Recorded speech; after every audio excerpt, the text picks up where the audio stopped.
Welcome to JS पाठशाला। मैं हूँ शिखा दुबे और आप सभी का स्वागत है मेरे यूट्यूब चैनल पर जेएस पाठशाला में। ठीक है, हम लोग देख रहे हैं लैपलास ट्रांसफॉर्म और मैंने जैसे कि कहा था पिछले वीडियो में कि अगला वीडियो जो रहेगा वो रहेगा आपका Laplace transform of periodic function. ठीक है, अब ये पीरियोडिक फंक्शन कैसे होते हैं, जैसे कि मैं फॉर एग्जांपल आपको बता दूँ कि देखो जो same equal interval of time में खुद को रिपीट करते हैं वो होते हैं आपके पीरियोडिक फंक्शन। जैसे कि अगर आपकी ऐसी ट्रायंगुलर वेव है, ओके, सो ये कुछ इंटरवल बाद में खुद को रेप्लिकेट कर रही है, इसका मतलब होता है ये पीरियोडिक फंक्शन है। ओके, लाइक एक आपने स्क्वायर वेव ले ली, ठीक है, सो this is a square wave, ये भी कुछ टाइम पीरियड बाद में खुद को रेप्लिकेट कर रही है, ये होती है पीरियोडिक फंक्शन। या फिर एक सबसे बढ़िया एग्जांपल आपके पास में कौन सा है, साइन, है ना, साइन या फिर कॉस। सो ये वाली ये वाली वेव्स होती है, ये खुद को कुछ टाइम पीरियड बाद में मतलब रेप्लिकेट करती है, वही चीज़ फिर से दोहराती है, इसका मतलब क्या है, पीरियोडिक फंक्शन। ठीक है, अब इसका अगर आपको लैपलास ट्रांसफॉर्म आपको क्या दिया हुआ रहेगा, आपको सिर्फ ऐसे ग्राफ दिए हुए रहेंगे, आपको टाइम पीरियड बताया हुआ रहेगा, बस आपको यही चीज़ें गिवन होंगी और आपको इसके बाद में लैपलास ट्रांसफॉर्म फाइंड आउट करना होता है। ठीक है, मैं आपको बताऊंगी इस वीडियो में कि आपको सिर्फ ग्राफ दिया होता है एंड आपको अगर लैपलास ट्रांसफॉर्म फाइंड आउट करना है तो आप कैसे ईजिली फाइंड आउट कर सकते हो। ठीक है, वीडियो के अंदर देखते हैं कि कैसे स्टार्ट करना है। ठीक है, अब इसका बेसिक जो फॉर्मूला होता है, मैंने पिछली वीडियो में बताया था कि यूनिट फंक्शन से रिलेटेड है कुछ, तो मैं आपको बताती हूँ कैसे है। ठीक है, ये कहता है कि if Laplace of f of t is equals to f of s, then Laplace of f of t, अब यहाँ पे f of t जो है वो है पीरियोडिक फंक्शन। ठीक है, this is your periodic function is equals to 1 divided by 1 minus e to the power minus t s into f1 of s। अब यहाँ पे बहुत सारी चीज़ें नई हैं। ठीक है, ये तो मैंने आपको बता दिया कि f ऑफ t क्या है, आपका पीरियोडिक फंक्शन है। ठीक है, अब यहाँ पे ये जो कैपिटल T है, स्मॉल t के बारे में हमें पता है, बट ये कैपिटल T जो है वो आपका टाइम पीरियड है। ओके, कितने टाइम पीरियड बाद आपकी जो वेव है वो खुद को रिपीट कर रही है, वो है आपका टाइम पीरियड। ओके, एंड यहाँ पे जो आपका f1 ऑफ s है वो क्या होता है, यहाँ पे लैपलास ऑफ या Laplace transform of first cycle. Okay, क्योंकि फर्स्ट साइकिल ही बार बार रिपीट हो रही है, इसलिए आप क्या करोगे, सिर्फ फर्स्ट साइकिल का लैपलास ट्रांसफॉर्म फाइंड आउट करोगे। ठीक है, ये आपका हो जाता है main formula for periodic function. ठीक है, अब कभी भी अगर आपको पीरियोडिक फंक्शन से रिलेटेड कोई भी क्वेश्चन आता है तो आपको यही चीज़ मतलब यही फार्मूला ध्यान में रखना है। आपको क्या ध्यान में रखना है, सिर्फ f ऑफ s जो कि होता है आपका फर्स्ट साइकिल का लैपलास ट्रांसफॉर्म, एंड उसको मल्टीप्लिकेशन में ये वाली एक टर्म रहेगी आपकी 1 by 1 minus e to the power minus t s. सबसे पहले आपको क्या करना है, टाइम पीरियड ही नोट डाउन करना है। ठीक है, बच्चे वहीं पे गलती कर जाते हैं, तो आपको पहले तो टाइम पीरियड ही ध्यान में रखना है वहाँ पे। ओके, मैं एक या दो इसमें प्रॉब्लम्स ले रही हूँ आज के वीडियो में, एंड नेक्स्ट वीडियो में मैं इससे भी ज़्यादा प्रॉब्लम्स लेके आऊँगी ताकि आपको और भी ज़्यादा क्लियर हो जाए। ठीक है, फर्स्ट प्रॉब्लम देखते हैं इसमें का। आपका फर्स्ट प्रॉब्लम है इसमें,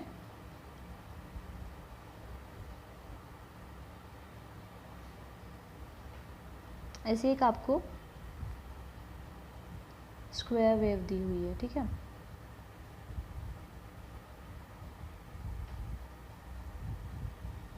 ये आपका t है, this is your f of t। Okay, this is 0 plus 1 and this is minus 1। Okay, ये है आपकी स्क्वायर वेव। अब आपको फर्स्ट साइकिल का ही लैपलास ट्रांसफॉर्म फाइंड आउट करना है। ठीक है, ये हो गई आपकी फर्स्ट साइकिल। अब यहाँ पे आपको जो टाइम पीरियड दिया हुआ है वो कुछ इस टाइप में है, 3t by 2 2t। Okay, this type में आपको टाइम पीरियड दिया हुआ है। अब आपको मैंने कहा था कि आपको पहले क्या फाइंड आउट करना है, सबसे पहले आपको यहाँ पे टाइम पीरियड ही नोट डाउन करना है। ठीक है, यहाँ का टाइम पीरियड क्या है, आपका t है, क्योंकि t के बाद में ही वो खुद को रेप्लिकेट कर रही है। Okay, t is your time period. अब इसके बाद में आपको क्या देखना होता है, देखो मतलब फर्स्ट साइकिल में कहाँ कौन सी चीज़ें आपकी यूनिट फंक्शन के हिसाब से चेंज हो रही है। अब देखो, जब आप 0 से 1 के बीच में जो फंक्शन लोगे, है ना, 0 से 1, तो देखो ये सिर्फ ये जो वेव है वो सिर्फ 1 यूनिट प्रोसीड कर रही है। दैट मीन्स यहाँ का जो फंक्शन होगा आपका, मैं इसे 1 नंबर दे रही हूँ, ठीक है। सो यहाँ का जो फंक्शन होगा वो डेफिनेटली आपका यूनिट स्टेप फंक्शन है, क्योंकि ये आपका 1 यूनिट से इंक्रीज़ हो रहा है, ओके। एंड मैग्नीट्यूड भी 1 है ऑब्वियसली, ठीक है। अब इस स्टेप में देखिए, यहाँ पे आपका जो वेव फंक्शन है वो यहाँ से तो इंक्रीज़ हो रहा है, बट यहाँ पे मतलब उसका जो फंक्शन है, ठीक है, वहाँ पे वो कांस्टेंट है, इसीलिए यहाँ के लिए आपका जो फंक्शन आएगा एफ ऑफ टी, ठीक है, मैग्नीट्यूड जो आएगा वो 0 रहेगा, ठीक है। इसीलिए आप यहाँ पे कुछ भी कंसिडर नहीं करने वाले हो इस स्टेप में और इस स्टेप में। यहाँ पे जो आपका वेव का जो फंक्शन आएगा वो 0 आएगा, ठीक है, इस स्टेप के लिए। इसलिए मैंने वहाँ पे कोई भी नंबर दिया हुआ नहीं है, ठीक है। अब यहाँ पे अब आपको देखना है, देखो इस स्टेप के लिए एंड सिमिलरली इस स्टेप के लिए यहाँ पे इंक्रीज़ हो रहा है, इसलिए आप मैग्नीट्यूड 1 लोगे और साइन आपका पॉजिटिव आएगा, ठीक है, 0 से 1 के लिए।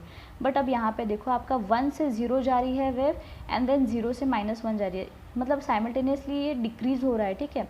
सो यहाँ पे फर्स्ट जो आपका ये वाला जो पाथ है उसके लिए मैग्नीट्यूड 1 आएगा, मतलब डिक्रीज़ हो रहा है तो ऑब्वियसली आप साइन नेगेटिव लोगे, लेकिन मैग्नीट्यूड की बात चल रही है तो यहाँ पे 1 आएगा एंड यहाँ पे भी मैग्नीट्यूड 1 आएगा, दोनों का साइन माइनस आएगा। क्यों? क्योंकि ये डिक्रीज़ हो रही है वेव, इसीलिए minus sign. So this is -2 and दोनों भी यूनिट स्टेप फंक्शन है। देखो 1 से 0 जा रहा है, 0 से -1 जा रहा है, तो दोनों भी यूनिट स्टेप फंक्शन है, इसीलिए आप सेकेंड फंक्शन को लिख सकते हो इस तरीके से। मैं साइमल्टेनियसली फंक्शन भी लिख के बताती हूँ, तो क्या हो जाएगा कि आपको समझ में आएगा कि क्या लिखना है, ठीक है। सो यहाँ पे फर्स्ट जो आपका फंक्शन आएगा वो रहेगा, इसकी मैग्नीट्यूड 1 है एंड यूनिट स्टेप फंक्शन है आपका, ठीक है। एंड यहाँ पे डिले कुछ भी नहीं है, आप एट पॉइंट 0 पे यहाँ पे निकाल रहे हो, इसीलिए u ऑफ t ही रहेगा, ठीक है। अब सेकेंड जो मैंने फंक्शन बताया आपको ये वाला, ठीक है, अगर मैं ये पूरा ले रही हूँ, ठीक है, सो ये आपका सेकेंड वाला हो जाएगा, ठीक है। अब सेकेंड वाला फंक्शन देखो, मैंने यहाँ पे आपको बताया कि मैग्नीट्यूड क्या है 1 + 1 दैट मीन्स 2 एंड डिक्रीज़ हो रहा है, इसीलिए नेगेटिव साइन आ गया, ओके। और ये देखो आप किस पॉइंट पे निकाल रहे हो, t-2, मतलब 0 से t-2 का डिले है वहाँ पे, इसीलिए t - t/2 this is your unit step function for second, मतलब जो सेकेंड नंबर के लिए है वो। अब यहाँ के लिए तो 0 है, अब ये जो है वो आ जाएगा आपका थर्ड। यहाँ पे भी देखो मैग्नीट्यूड 1 है, यूनिट स्टेप फंक्शन है ये भी, बट ये इंक्रीज़ हो रहा है, दैट मीन्स यहाँ पे आपका पॉजिटिव साइन आएगा, मैग्नीट्यूड इज़ 1 ओनली, बट यहाँ पे यूनिट स्टेप फंक्शन देखो आप t पे निकाल रहे हो, ठीक है। डिले कितने का है, t का है, इसीलिए t - t। So this is your 3 function जो आ गए आपके फर्स्ट साइकिल के लिए। 3 फंक्शंस आपको कैलकुलेट करने हैं, ठीक है।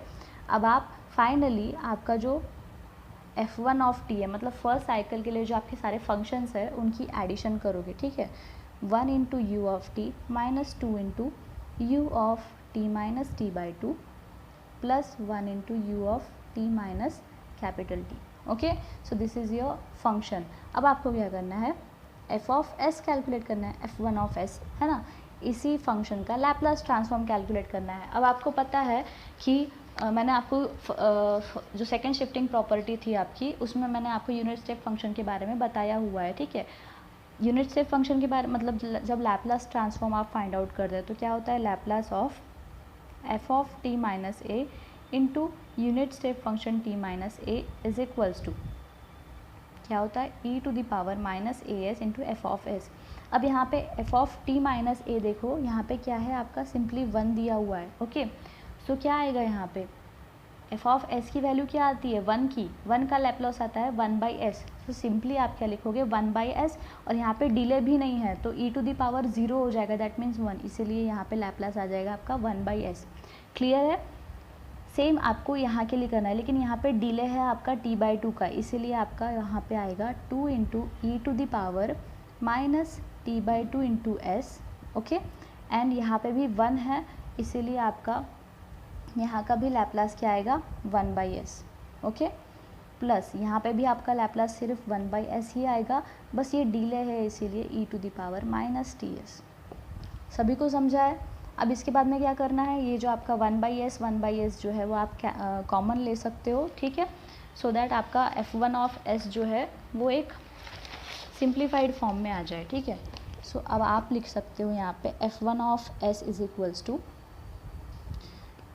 1/s आपने कॉमन ले लिया, सो यहाँ पे 1 बच गया plus e to the power, okay यहाँ पे -2 था है ना, so -2 e to the power minus t/2s plus 1 है ना, 1 into e to the power -ts। Okay, so this is your f1 of s। अब आपको क्या फाइंड आउट करना है, Laplace of periodic function find out करना है, मतलब total periodic function. So l of f of t is equals to, क्या कहा था मैंने, 1/1 minus e to the power minus ts into f1 of s। f1 of s आपने calculate कर लिया है, टाइम पीरियड भी आपको पता है t ही है ना, सो सेम आएगा 1 minus e to the power minus ts।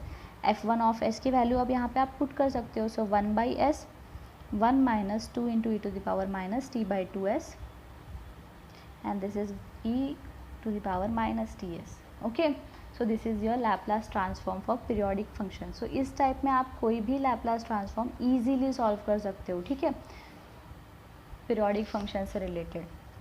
Okay, I hope कि आपको ये वीडियो पसंद आया हो, इन्फॉर्मेटिव वीडियो हो एंड आपके लिए एग्ज़ाम के लिए बहुत ही हेल्पफुल हो, ठीक है। सो कैसा लगा वीडियो में कमेंट करके ज़रूर बताइए एंड प्लीज़ लाइक कीजिए, शेयर कीजिए अपने दोस्तों में एंड कमेंट कीजिए। कोई भी डाउट्स है तो प्लीज़ कमेंट कीजिए।